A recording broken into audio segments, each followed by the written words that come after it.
प्रेमाची गोष्ट मालिकेमध्ये हा हर्षवर्धन आता सागरचा मुलगा म्हणजेच आदित्य याचा वापर करून सागरला खूप त्रास देणार आहे. तसेच आदित्य सोबत मिळून असं काम केलं आहे की त्यामुळे कोल्हे कुटुंबाला हादरा बसलेला आहे.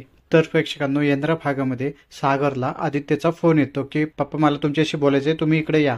आदित्यचा आवाज ऐकल्यानंतर तसेच त्याने बोलवलंय हे समजल्यानंतर सागर खूप खुश होतो. पण हर्षवर्धनच्या घरी गेल्यानंतर वेगळंच वाढून ठेवलेलं असतं. सागर जेव्हा हर्षवर्धनच्या घरी जातो तेव्हा हर्षवर्धन भेटू देत नाही. आधी बोलतो की या फाईलवर सही कर.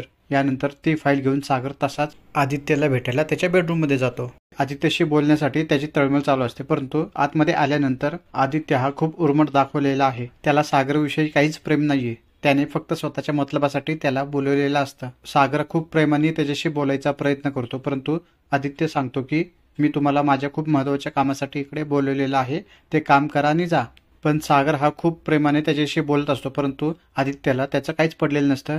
तो पुन्हा एकदा बोलतो की मला विजा काढायचा आहे, त्यासाठी मला वडिलांचं नाव बदलायचं आहे आणि त्यासाठी तुमची सही लागते, पटकन सही करा आणि जा. हे सगळं ऐकल्यानंतर सागरला खूप मोठा धक्का बसतो. जर सागरने सही केली तर सागर हा आदित्यचा बाप राहणार नाही, कायमचा त्याला गमावून बसेल. पण आदित्यच्या आनंदासाठी आणि खुशीसाठी तो या कागदपत्रांवर सही करतो आणि तिथून निघून जातो. आणि मग पुन्हा सागर घरात पिऊन येताना आपल्याला दिसणार आहे.